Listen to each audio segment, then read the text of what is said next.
Have you ever seen a man flying a billy goat? In this episode, we're going back a few centuries. In Belgium, the Netherlands and Germany, there was a legend about people who used to steal from the rich and give to the poor. Sounds like Robin Hood, right?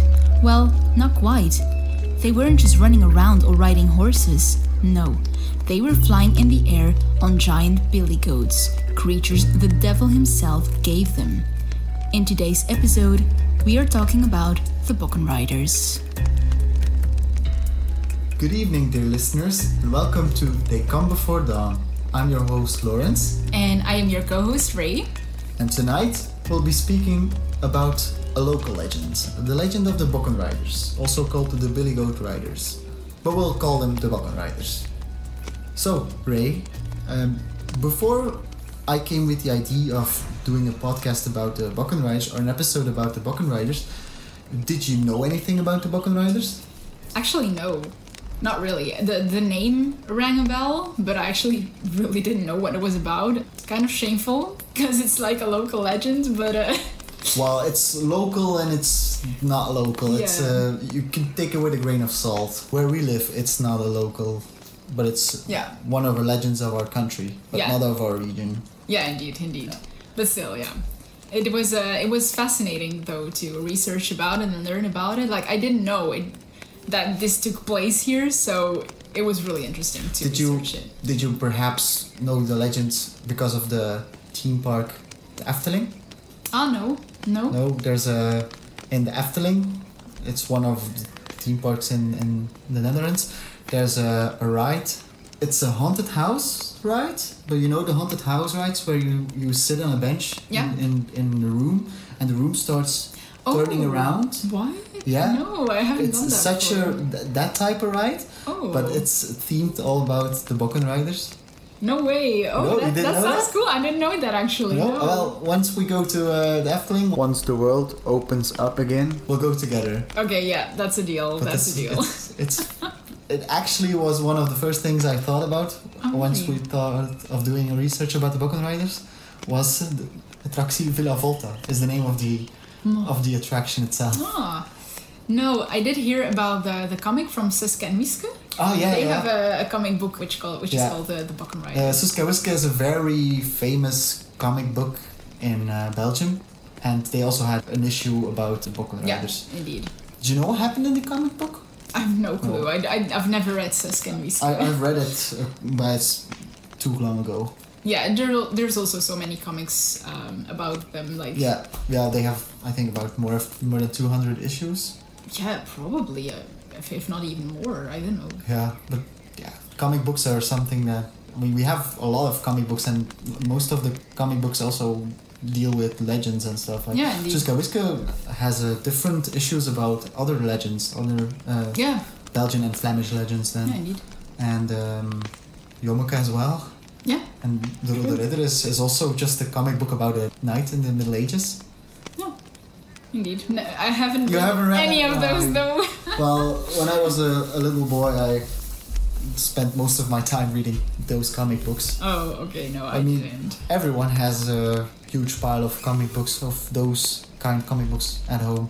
Nope. Nope, you don't? You don't have any? I have some X-Men comics, but that's about it. But did you read them as a child? No. No. As a teenager. As a teenager, yeah. When I was a child, we had like... How big would you say that is?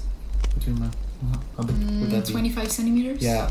Such a pile of those comic books, and every friend I visited, his father and his brother, they also have big piles of comic books.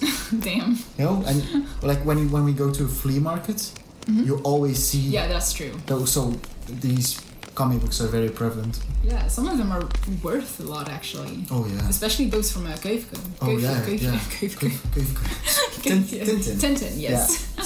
Yeah. It's more known as Tintin, but we call it Keufke. Yeah, indeed. Not Keufke. Not Keufke. Yeah, how about we begin? What do you think about that?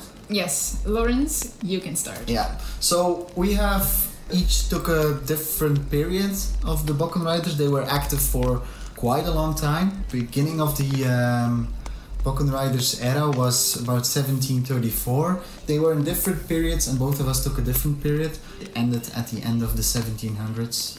I took the first period.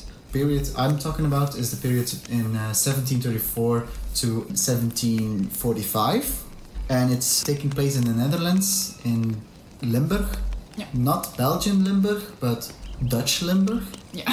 So Belgium today has a province called Limburg. The Netherlands also has a province called Limburg. So the tale of the Bokkenrijders takes place in both parts of Limburg. The Dutch part of Limburg and the Belgian part of Limburg. The place where I'm speaking of was at that time under Austrian rule. Mm-hmm. The Netherlands had a big financial boom in the 1600s. As you know, part of the Verenigde Oost-Indische Company, or the Dutch East India Company. United East Indian Company? No, the Dutch East India Company. But you said Verenigde. Yeah. Oh, so No one that's says. wrong. Okay. Well, no, it's just not translated.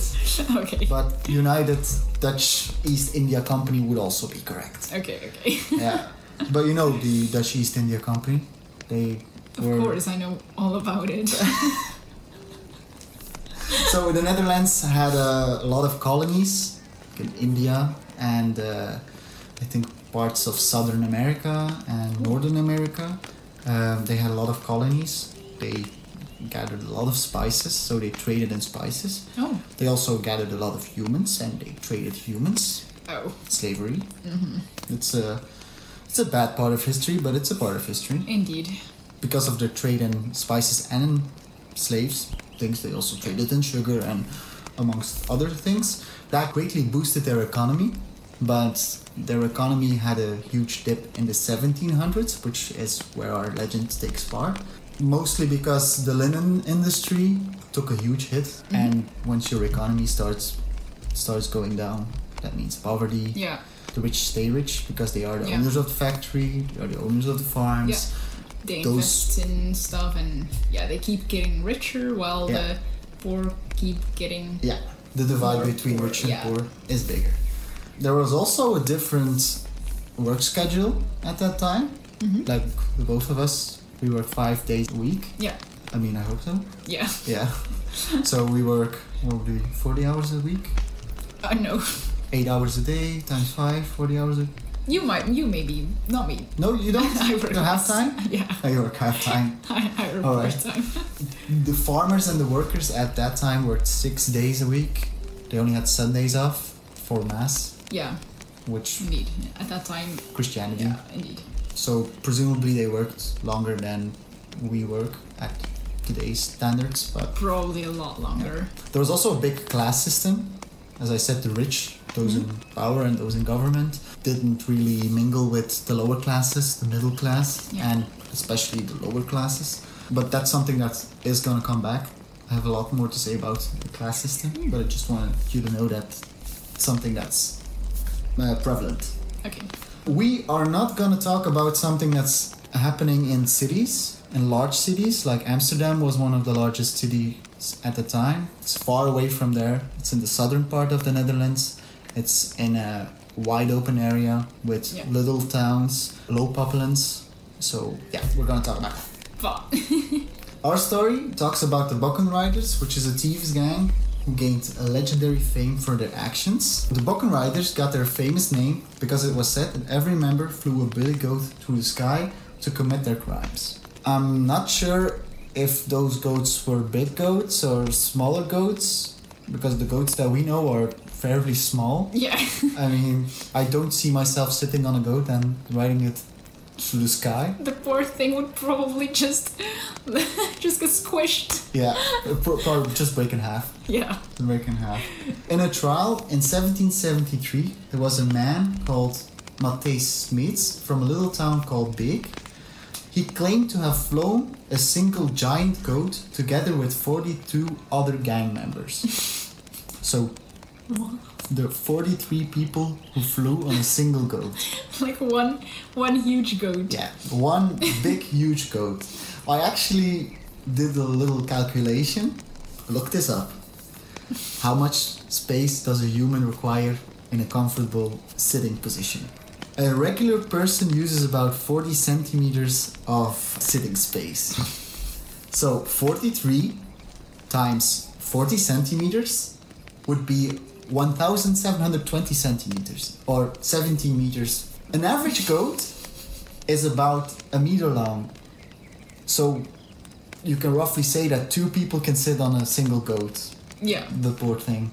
Not on these Belgian goats. Well, No. normal goat, 2 people would be comfortably sitting on a goat. Rough calculation, they would be sitting on a goat that was 18 meters long, Jesus. 13 and a half meters big, height. Oh my god. That would put the size of that goat roughly at about a 5-story building. Jesus.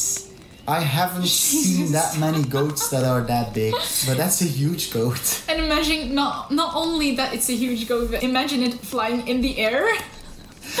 Holy fuck. I think it's a pretty funny concept for 43 people sitting behind each other, holding each other's waist probably. Oh my god. Just sitting on a 5-story high goat.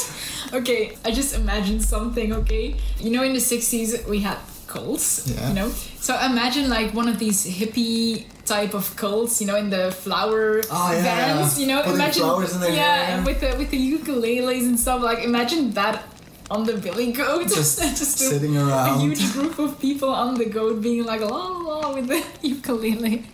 So that's something that man claimed. That they were 43 people sitting on a single goat. I'm not sure if that's something that's lost in translation. It could still be something that's lost in translation. It's just the idea of itself is pretty out there. I mean, the fact that it's actually in the records, like they actually wrote it down. No, there was no one who believed him, right? Like that's literally... I'm sure they believed him because they killed him for it. Okay, true, but... Imagine it in like a trial today and someone is like, oh yeah, we all flew together on a billy goat that's 18 meters long. Like everyone would just be like, this guy's wacko, you know? I gotta be honest, of course these texts are in Dutch, in Old Dutch. It didn't specifically say if they sit on a long goat or on a big goat. Yeah. So he just said that he and 42 other people sat on a goat. Mm-hmm. Does he mean that he sat on an 18-meter long goat? Or did he mean a giant, big 5-story big goat? And I don't think that anyone thought of that at that time in that whole trial. Nobody probably thought. They just thought, oh yeah, sure, it's a goat given by the devil. It'll work like that. So yeah, there's not much to say. These guys sat on goats and flew through the sky. That's the mystique about them. Indeed.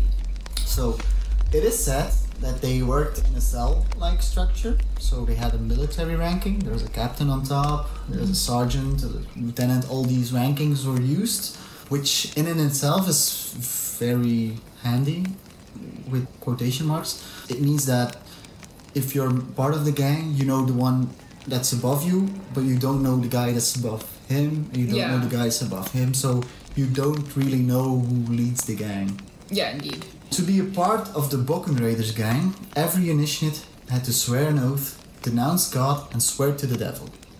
So it's a whole ceremony. They also swore not to reveal any other members under torture. Well, if it's already in their oath, it's gonna be prevalent, torture.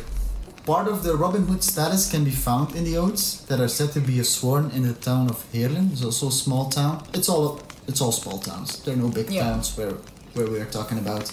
In that town specific, the oath was that the initiative should swear to share their wealth with the poor. That's a specific one. So that's probably where the whole Robin Hood status came from. Indeed, okay. After the ceremony, which is said to be like a reversed mass, I actually found out that in the ceremony itself, people came into the building backwards. So they walked backwards. Okay. Because if you go to a regular mass, you come in facing forwards. So it's really reversed. They turned around and walked in backwards. Damn, okay. They stepped on a cross. So they stepped on the crosses to really disrespect the whole thing and to denounce all ties with God. And afterwards, they drank brandy. You know what brandy is? Yeah. Yes. You like brandy? Not really. No. But they drank brandy because it was very cheap. Okay. It also had a herb in it. A herb from... I found a couple different names for the herb, so I don't really have a translation for it, but it's part of the nightingale family. Oh. Yeah. Which is said to make you a bit crazy. It's a bit like drugs. Yeah, a sort of psychedelic drug. Yeah, sort of psychedelic. Okay. It made the initiate who drank it act more like an animal. Like foaming at the mouth. Damn. So more animalistic. Heavy drugs then. Yeah. Afterwards, the gang members started a crime spree. So the crimes themselves mostly were robberies, but also sending of burn letters. Burn letters? Burn letters? You didn't come across burn letters? No, I actually didn't. Burn letters. It's like a blackmail letter. Oh, but it specifically said, if you don't do as we say and give us all your money, then we'll burn your farm down. Oh. Which is why they're called burn letters. Burn letters, okay. Yeah. So, not only robbing, but also kidnapping, raping, pillaging. They also stole from parishes. Oh, okay, yeah. They stole from the church, which was also seen as a great sin and a great crime. At that time, Matthias Pons was supposedly the leader of the gang. He was a skinner from a small town called Hoensbroek. Hoensbroek. You know what a skinner is? Like animal skinner. Yeah. To make leather and stuff. Yeah. Okay, so someone came to a skinner with a carcass of mostly cows, and the skinner's job was he was supposed to skin the animal. Yeah. It was really looked down upon. Oh, really? Really looked down upon. Oh, but it provides clothing and materials. Yeah, it provides materials for leather workers to make clothing and boots, amongst other things, to procure the animal hide and to pass it on to a tailor. But it was really looked down upon. Oh. It was even said that a skinner was lower than a beggar. Really? Really. I've found a couple of different places where they said that if someone was a beggar and a skinner came to them with a marriage proposal, so I want to marry your daughter, that the beggar was better off declining the offer. Really? Really. Wow, that's so sad though. It sounds like a horrible job, to be honest. It sounds so disgusting, kind of. Especially in that time, it was definitely necessary. Otherwise, you wouldn't have food or clothes. Clothes and stuff. Clothes. So yeah, it's like a completely necessary job at that time. Like, why would you look down upon them? Who else is gonna do it? Skinners mostly smell bad, to be honest. They work with bad animals and they had the reputation of smelling bad. But that's not the only thing. It is something that marks you out as a pariah, to be honest. I found that some inns... Inns, that a skinner wasn't allowed entry to drink something. Really? If he wanted a glass of brandy, he was supposed to drink it at the door. The glass he got was a broken glass. Most of the glasses had little foots, so it didn't really sit on the glass itself, but on a little foot. Oh, okay. But they got a glass with a broken foot. Oh, which meant that they couldn't put their glass down. Oh. Because if they put it down, it'll fall over. What the okay. So, I really don't understand the idea of why a skinner would be looked down upon that much. So sad. Like a butcher.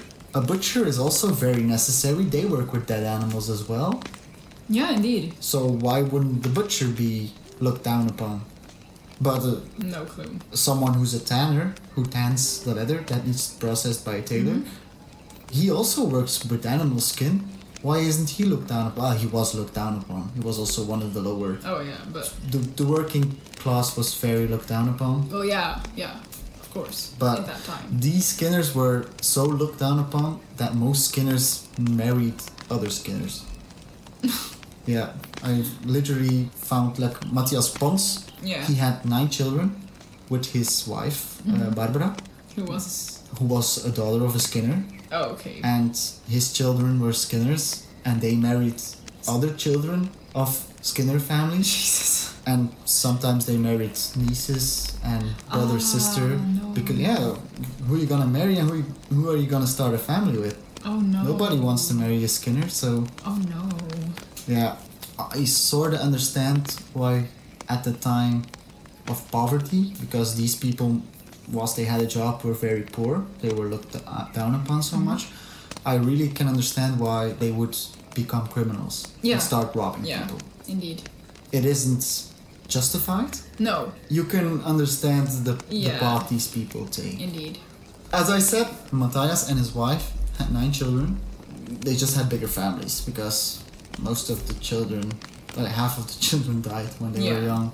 It's a sad thing, but it was how it was back then. Healthcare wasn't the thing. Yeah, I mean, our families are smaller.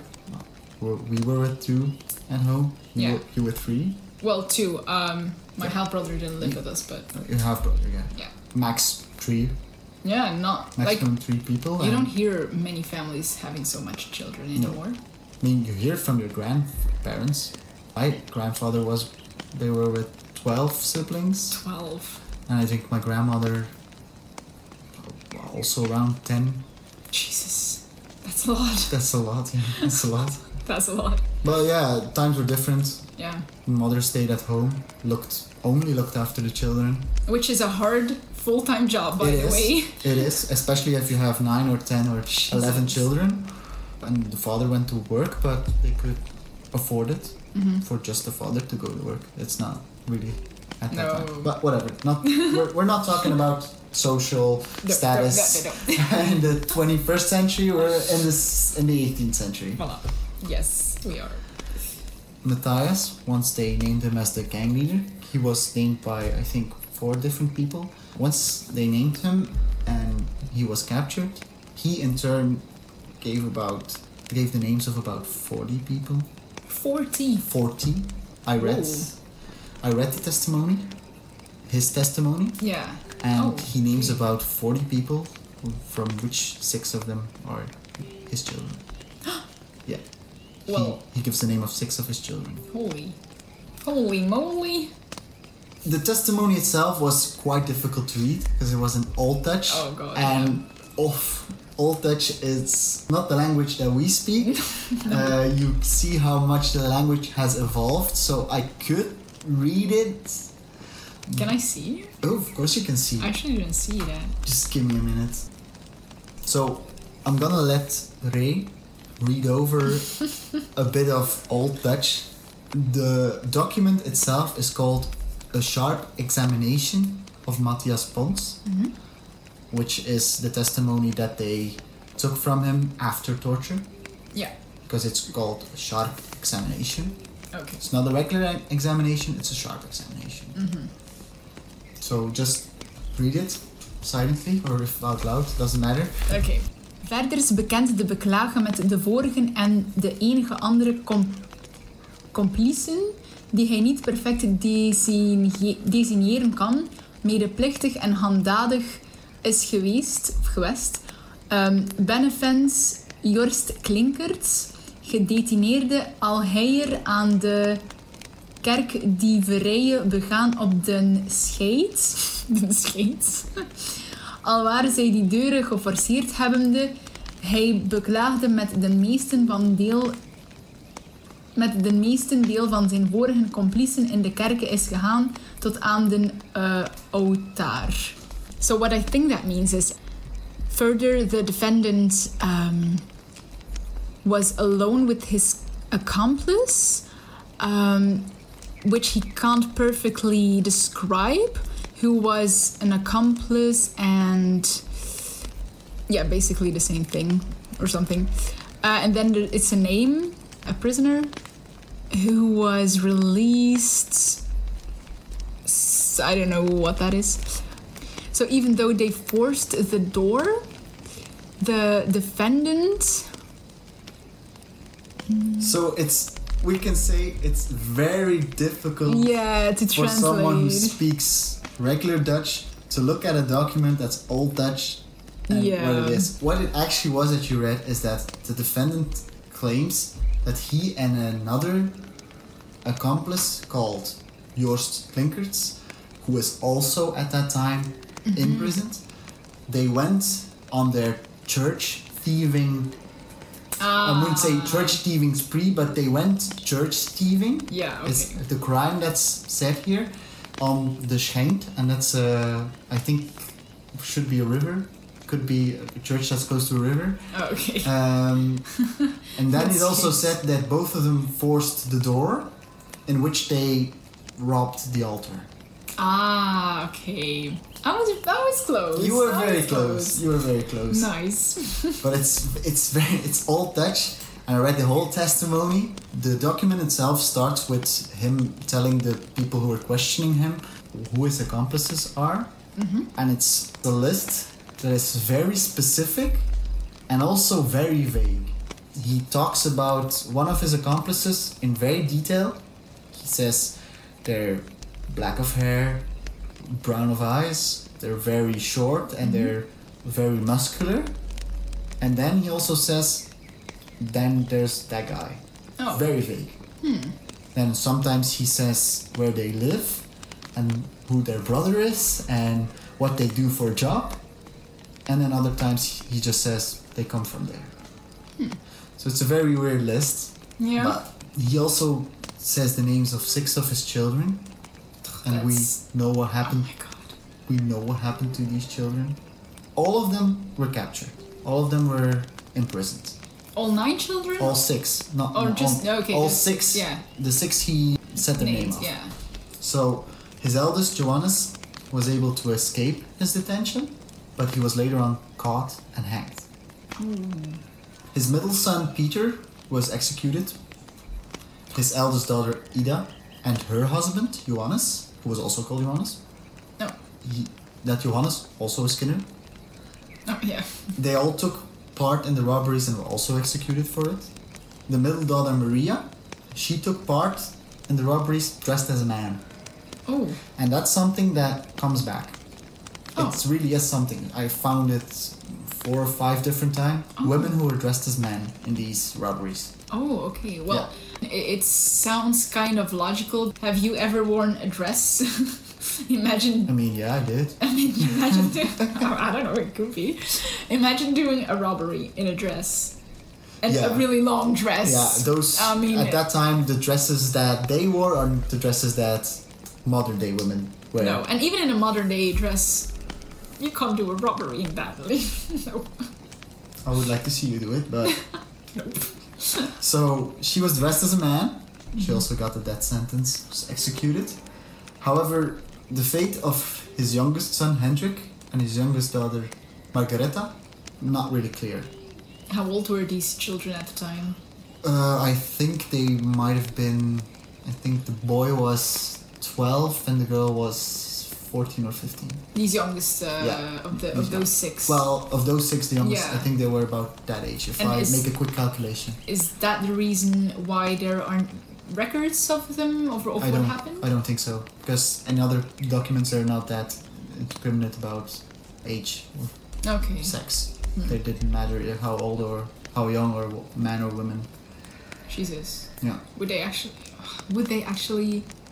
But they didn't. A 12-year-old? A 12-year-old. I'm not sure, but I think 12-year-olds at that time were already grown up, Oh, maybe. adult. We are Anyway. legally at 18. We are adults. Yeah. But I don't think they looked at it like that at that time. Damn. 12 years. Oh. Yeah. It probably was their dad who said, "Let's go, kids, and do this." Could be. Well, probably not like that, but Could be. It's possible in a robbery where you need a lot of people. You could. There's the easiest one. To they live in the same house. Of course, you could ask them. Oh yeah. It's pretty horrendous. Selling out your own kids, though. Yeah, but he was arrested on April 10 in 1743. He was tortured at the end of July, so they imprisoned him for 2 months, no, 3 months, and then they tortured him. He confessed to about 12 robberies, murders, and plunderings of parishes. Matthias was killed on November 12th, so he was imprisoned in April, killed in November, together with his son Peter and his daughter Maria. In the years 1743 and 1745, so the years that Matthias was thought to be leader of the gang, it's speculated that 140 people were accused of being Bokkenrijders. 87 of those were executed. Jesus. Damn, that's a lot. Yeah. Wow. It's not really a pleasant thing to read about. I feel like even though it isn't justified like we said, it's kind of understandable if you're so poor and looked down upon, and then there is this option to join a gang or become a leader of a gang and, steal from the rich and be a little bit more wealthy, have a little bit more of a comfortable life. Like, it's almost understandable. Also, but selling out your own kids, though... I'm mad about that. but it was under torture. Yeah, okay, true, but... We see it in modern days as much as we see it in olden days. Torture makes people say what they think someone wants to hear. Yeah. That's probably why he sold out 40 people. It's because he thought, if the list is long, they'll probably think I'm right and they'll let me go. Or they'll be good to me and then don't make me suffer. Mm-hmm. I don't like it that he sold his children out, but I can understand, sort of can understand where he came from. No, I would rather die. Well, you're in luck. I have some modern torture tools here, and let's just try it out. Well, I don't have kids yet, so... Yeah, it's true, you don't have kids. So the Bokkenrijders I spoke of, and in that period, and that gang, they were all lower class, they were all looked down upon, and they did it out of desperation. You told me a bit about your part, and I believe that that's not the case with you. No, indeed. And that's really fascinating. I'm really fascinated about what you just said, because who I'm going to talk about is so different. So... Okay, I'm very, very excited to hear you. Okay, so I will be talking about the second period of the Bokkenrijders, which was estimated between 1754 and 1774, and more specifically about a man named Jozef Kerkhoffs, who apparently was the leader of the notorious gang. So who was this Jozef Kerkhoffs? Henricus Jozef Kerkhoffs, or Joseph Kirchhoff in German, if I'm pronouncing that right, was born in 1724, Herzogenrath, Germany, as the son of Nicolaas Kerkhoffs and Catharina Duveren, and he was the youngest of 6 children. Oh, also a pretty big family indeed. Joseph was a really smart kid and eventually joined the army in Austria in 1743 as a junior officer and later became a healing practitioner. When he came back to Herzogenrath in 1752, he became the town's official surgeon. He got married to Anna Elisabeth Mans in 1759, and they also got 6 children. Yeah, so it really was common at that time to have big families. Indeed. So far, Kerkhoffs had a really good reputation amongst the other people in town. He was a respected and wealthy man who attended church every Sunday. He was loved by many important people too, such as Earl Maximilian Hendrik Hoen van Cartels. Remember this name. Not the whole name, just remember Earl Hoen. Earl Hoen. Not the full name. So during this time period, the Bokkenrijders were already known and active in and around Herzogenrath. During the tortures of captured gang members, Jozef Kerkhoffs' name was mentioned more than once. The Bokkenrijders said that Joseph was their leader, their captain, and because so many of them said that, it would eventually lead to his arrest. Earl Hoen, Joseph's friend from earlier, heard about the plan to arrest Kerkhoffs and warned him. He warned Joseph and even offered him shelter in one of his properties in another town. But Joseph declined the offer, and after attending Sunday church, he was arrested in the morning of August 17th in 1771. It was in front of the church, if I remember you saying. Yeah, if I've read it correctly, then it was indeed in front of the church, or at least not far from it. Yeah, that's like a statement. Yeah, because everyone in town saw it. Yeah, everyone's at mass, so everyone's there. Everyone saw it. So everyone saw him being arrested. And they Indeed. probably knew what it would be about. Yeah, indeed.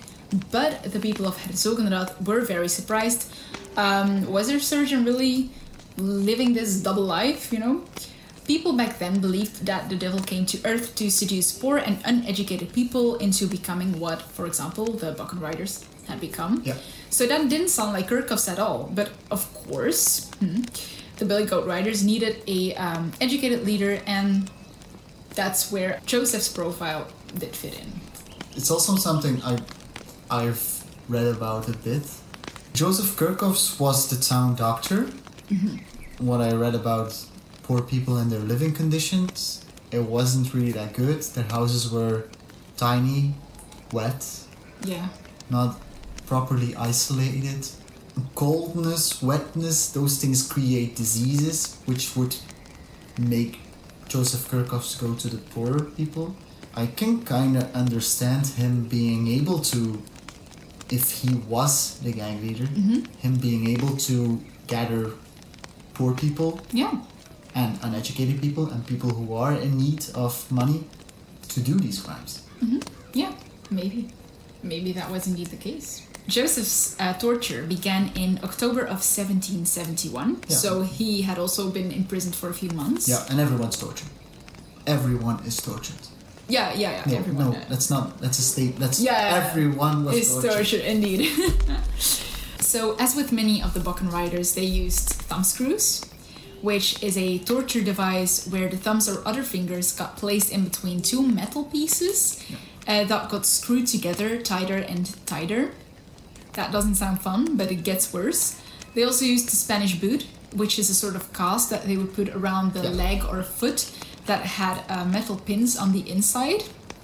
And then the worst one, eventually they used the strappado, a device where your hands were tied behind your back and your arms were lifted up until your feet didn't reach the ground anymore. So I want you to try, to you listeners and Lawrence, I want you to try and put your arms together behind your back and put your hands together and put them up as high as you possibly can. It's You not probably won't. really going that high. It isn't going about great, huh? 20 centimeters, and then I'm not going any further. So they lifted your arms up most of the times above your head in that way, which caused your arms or shoulders to break, but it could even rip apart your internal organs. Yeah, your arms aren't supposed to do No. those movements. No. I have seen these torture devices you speak of in the town of Bruges, where where we live. There's a museum, torture museum. Yeah. It has a lot of torture devices on display and brings a lot of knowledge of the Middle Ages, these times, where torture was used frequently, hopefully more frequently than is used today. It gives a great insight into that. It was the things you see on display there really makes you sort of vomit in your mouth at the cruelty that humans are capable of.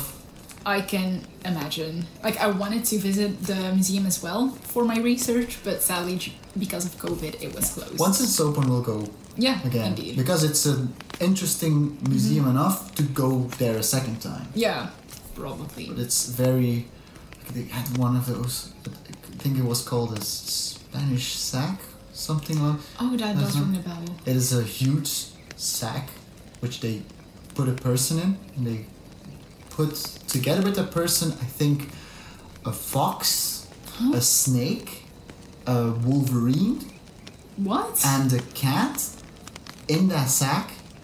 That they closed the sack, so the person in the sack, his head was sticking out of the sack, and then they threw man and animal and sack in a river. What the Yeah. Huh? Yeah. It's what it said was that the animals go absolutely crazy because they're in water and they're drowning, which is logical.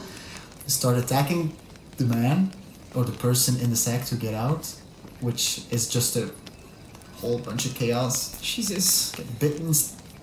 You get bitten by the animals and you drown at the same time. So it's really horrendous. Okay, so that's very sad for the people, but did the animals have to suffer too? They had nothing to do with it. No, I mean, that's so sad. Yeah. So if people hadn't confessed before, after the use of the thumb screws or the Spanish boot, they definitely confess now. But not Joseph. He didn't confess to anything. And apparently he said, and this is a rough translation, "Gentlemen, don't you have enough satisfaction? You can tear my body to pieces, throw me into the fire. You won't know more about me than you know about me now."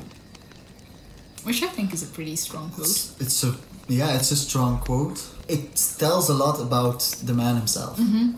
Indeed. So after days of torture, his body was in such bad shape, they actually decided to give him a quote-unquote break before re-continuing his torture in November of the same year. That's considerate. Yeah. I mean, this man is tortured half to death. Let's give him a break. Let's give him a break before re-continuing. Sure. Yeah. Nice of him. Very, very nice. So he would eventually give names of important people, saying they were also gang members, and it is said that he would even call out Earl Hoon, his friend Earl Hoon, who was present during these tortures, but he said that Kirkos was only trying to mock the court. Yeah. That's dumb. I think that's so dumb. Yeah. Why not believe him when he says someone like Earl Hoon is part of the gang? Why not believe the people who... Why do you believe the people who said that Joseph Kirkos was part of the gang? And why not believe him when he says Earl Hoon is part of the gang? It's just so dumb. Mm-hmm. It's just so dumb. It's a whole lot of chaos. And indeed. At the start of May 1772, the Council of Brabant in Brussels sentenced him to death by hanging, preceded by another round of torture. Even in his last living hours, he didn't confess to anything at all. They based their sentence on confessions of other members of the Bokkenrijders, but even with that, they could only come up with 9 burglaries in a time span of 9 years. On May 11th, 1772 at 11 a.m., the executioner put the loop of the rope around Joseph's neck. Joseph Kirkos' last words were, "Jesus, for thee I live, Jesus, for thee I die," before meeting his end. So, his sentence was unique because normally the suspect had to confess to the crime before getting the death penalty. It was also apparently unique that he still got tortured after getting his sentence. Yeah, that wasn't the case with Matthias. No. He confessed to the crimes. Yeah. But he then also retracted his confession. But he did confess. Indeed. So I think that it's probably logical that he got tortured after his sentence, because they still wanted to get that confession, because, you know, they were doing something that actually wasn't, you know, supposed to be done. He didn't confess, so he wasn't supposed to get the death penalty. I mean, it happened. You gotta understand, these poor torturers, they're conscious. How can you torture and kill someone who did deserve it? That's not good for your conscience. I hope you hear the sarcasm in my voice. Yeah. That's dripping with sarcasm. Dripping with sarcasm. Dripping with sarcasm. So the original legal records about Kirkos and the Bokkenrijders are being held in the archives in Maastricht, the Netherlands. And many experts who studied these records also have the opinion that because they basically had no evidence on him, he was probably just an innocent man. And he wasn't the only innocent one. Over 400 other men and women, so-called Bokkenrijders, were hanged, broken on the wheel, or burned to death. Besides, the records also show that many people in the town actually testified in his favor. Yeah. That's quite unique. Indeed. What I also wanted to say was, like, the evidence, 9 burglaries in a time span of 9 years. Like, imagine he actually did that. He actually robbed a house 9 times, like 1 each year, basically. He probably robbed 9 different houses. Yeah. Well, yeah. Not a single the same house 9 times. It was Earl's house. Yeah. No, but even that, like, it really doesn't deserve so much torture and the death penalty. Yeah. It was just... Yeah, but it's also another discussion about when is murder, when is an execution, when is it justified? Yeah, is it justified with burglary? No. Some would say yes, some would say no. Is it? No. Is it? I don't believe so as well, but someone else, probably the person that they stole off, might think differently. Yeah, true. Yeah. So yeah, I don't know. It's a discussion as old as time, to be honest. Indeed. Now, he was a man of high status. Would he really join a gang? It's actually not that uncommon for rich and known men, or men with a status, or women, to become gang leaders or members. Born leaders like Gurkovs are actually the best gang leaders, and you see it in modern gangs as well. So I found some examples, not many, but I found some. For example, Youngblood's leader, Stephen Touch, was a gang leader by night, but during the day, he helped troubled kids and teens stay away from gangs. I don't know what Youngbloods is. It's a gang. It's a gang. It's a gang. Just a gang. Yeah, a gang. Okay. I don't know. I don't know what they did or what they do. Doesn't matter. I feel like I'm gonna stay away from that part, like. But it's like he was a gang leader, but he also helped young kids stay away from gangs. So it was a double life, very much. It's something that goes back to like the mafia as well. Mm-hmm. If you look at the Italian mafia, these were also very prominent men and very high status men who, on one hand, did horrible crimes, killed and stole and blackmailed people, but on the other hand, they gave back to the community. Yes, and they had families and everything. So now I found another example. Sean Harrison was a pastor and high school dean who shot a 17-year-old student in the face who was selling marijuana for him. And yeah, so the police found out that he was also leading this double life. He was shot him in the face. A drug ball, yeah, a student. I mean, just come on. A guy and right in the face.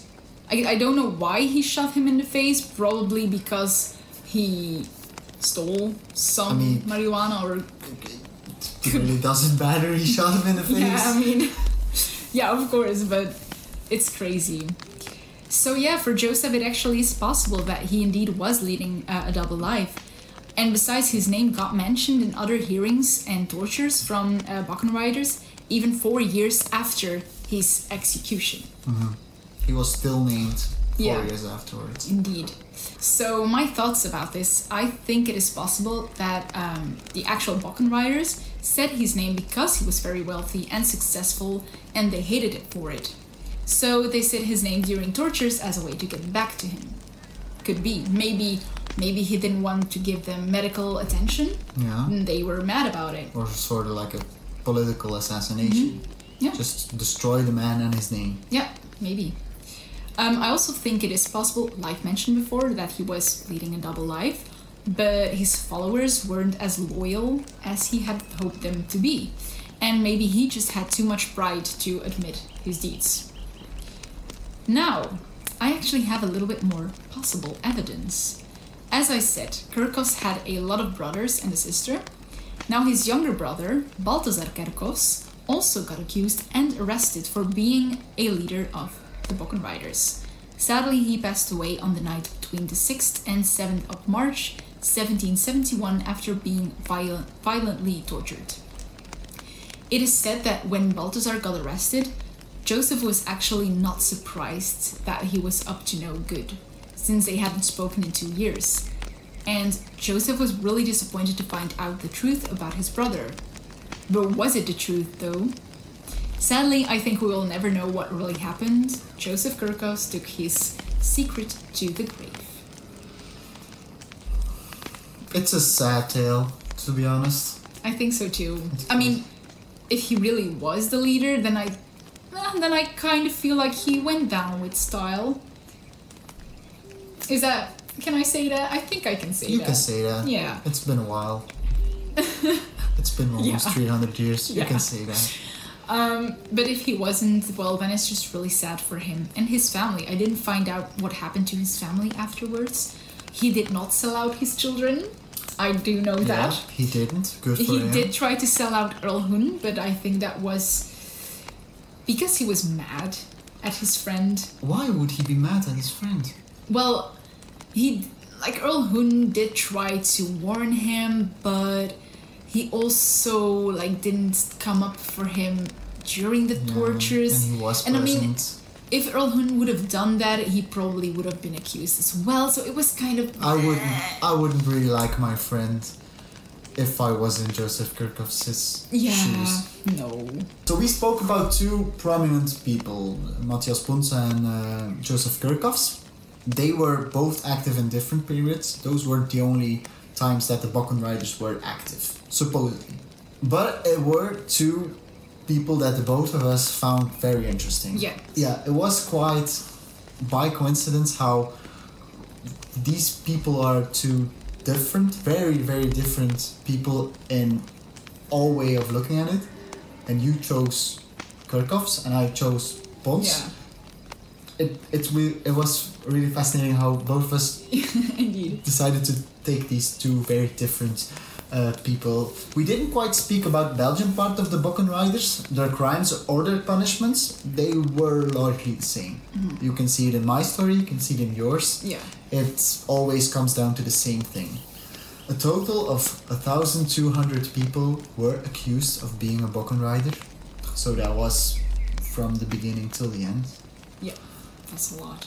About 470 of them were convicted, and about 90% of the convicted were executed. So those trials killed 420 people. Jesus. Just to give it a little perspective, the Salem witch trials, the official death count is 20 people. Really? Yeah. I thought that was even more. No. Damn. You probably think about witch trials. Oh yeah, but this is specifically the Salem. The Salem witch trials okay. in Salem, Massachusetts. Yeah. They took 20 lives. I was gonna say like witch trials in total would Yeah. probably a lot more, of course. There are no official numbers Yeah. for that, so No. 420 people. That's a lot. That's so many people. And I mean, a lot of them probably were actual Bokkenrijders, and I don't mean people riding a billy goat, but thieves, criminals. Yeah. But yeah, I can't just help but think that especially if it's stealing, they were just trying to provide for themselves and their family. Like it's still a wrong thing, but I can kind of understand. I feel like if I were poor in that time, who says I wouldn't be doing the same thing? Yeah. I don't know. Could be. I don't know. It is. It's sad still. It's just a sad story, and even though it's part of our heritage, it's part of our culture, it doesn't really make it better for me. I don't think it would be better for you as well. It could speak for the both of us. These are dark times in our history. Indeed. Let's be honest, and I can only hope that these things aren't going to happen again. That we learned from history. Let's hope. Let's hope. I think we can say that the part where they got billy goats from the devil to ride on in the air is that's a myth. That's not what really happened. That's not really what happened. But I can understand why they were claimed to be men sitting on goats riding around. The countryside was very big. It's a big area. It also said that sometimes they struck twice on a single night with a lot of distance between the two locations. I can understand that someone says it's one gang, so they use a goat in this situation who can fly to get from area A to area B very fast. I can understand that. Back then, obviously. What it probably was, hindsight 2020, it probably was just two gangs. Two gangs. Or two different groups of the same gang. Indeed. I think it's crazy how different people thought back then. Yeah. But they were also said that they were very religious at that time. And the Bokkenrijders was part of, not the government, it was part of the justical system. Those people said, wow, these men who rob you, they are Bokkenrijders, and Bokkenrijders, they sit on goats, and the goats were given to them by the devil, and they are God-denouncing men and women. Yeah. I can understand how this became such a big legend. Yeah, of course. Yeah, back then when someone important said that, everyone believed them. Like, it was like, oh my god, no. Who are you to not believe them? Yeah, indeed. He doesn't have. If you don't believe them, then you're a Bokkenrijder. Voila. No. And the story. End of story. We've seen it with the Middle Ages, the witches. If you don't believe them, if you don't believe them, then you're a witch. Yeah, indeed. Jesus. Well, when I came to you, Ray, and I said, let's do one of our episodes, maybe our first episode about the Bokkenrijders, did you think it would be... What did you think then, and what do you think now? I thought it was going to be more of a myth. Like, it was going to be more about the actual billy goats, and it was going to involve magic or some sort. But it was so real. Like, not the billy goat part, but like the story of Joseph Gurkos was real. It's not a myth, it's real. And I felt sad. There was one point I was like, I think I'm gonna cry. Yeah, no, oh man, so sad. I mean, if he actually was a Bokkenrider, the leader of the Bokkenrider, like I said, yeah, you know. Good for him. Well, good for him, not really, he was a wealthy man, but, you know, he went down with style, so I was like, you know. He put his mark on history. Well, I mean, yeah, indeed. Yeah. So, yeah. I really liked researching about Joseph Gurkos. Yeah. May he rest in peace. Yeah, may he rest in peace. When I looked into Matthias Pons, the part that I really found interesting was the whole Skinners and how they were looked down upon. Yeah. That gave me a lot of insight in the social, economical way that people thought about really the class structure and stuff like that. Indeed. That's the thing that I was really surprised about. It was really surprising, and it was very interesting. And I hope, dear listener, that you found it as interesting as we did. Indeed. What else can we say? Except give us a like on the socials. We are TheyComeBeforeDawn on Instagram, Twitter, Facebook. Indeed. Yeah. I didn't say that last time. On Twitter, it's TheyComeBeforeDawn, but before is BFR. Indeed, I saw that. Because the name was too long. Oh, I had to improvise a bit. So, okay. So TheyComeBeforeDawn on Twitter. Okay, that's why. You can also reach us on TheyComeBeforeDawnPod @gmail.com. Send us an email. Maybe say what you like about the podcast, what you don't like. Give us some constructive criticism. Would be nice. If you know more about the Bokkenrijders, let us know. Yeah. On whatever platform you're listening to the podcast, be sure to give us a review. If that's possible. If the platform allows it. Indeed. And otherwise, share this with all your friends. Yeah, indeed. Give us a like on Instagram, a follow on Instagram, share with your friends. And I guess we'll see you in the next episode. We'll see you in the next episode then. Bye. Next episode on They Come Before Dawn. It's late at night. You're walking home from work, and all of a sudden you see a shadow in the corner of your eyes. You shrug it off. It was probably a cat, and continue your walk. You come home. You want to close the door behind you, but notice a shadowy figure standing at the other side of the street. In a blink of an eye, it disappears. You close the door, whilst a chill runs down your spine, but again, you think nothing of it. But what if it wasn't nothing? What if the shadow in the corner of your eye wasn't a cat, but a dark creature? What if the shadowy figure you saw wasn't your imagination? In the next episode, we'll be talking about the shadow people.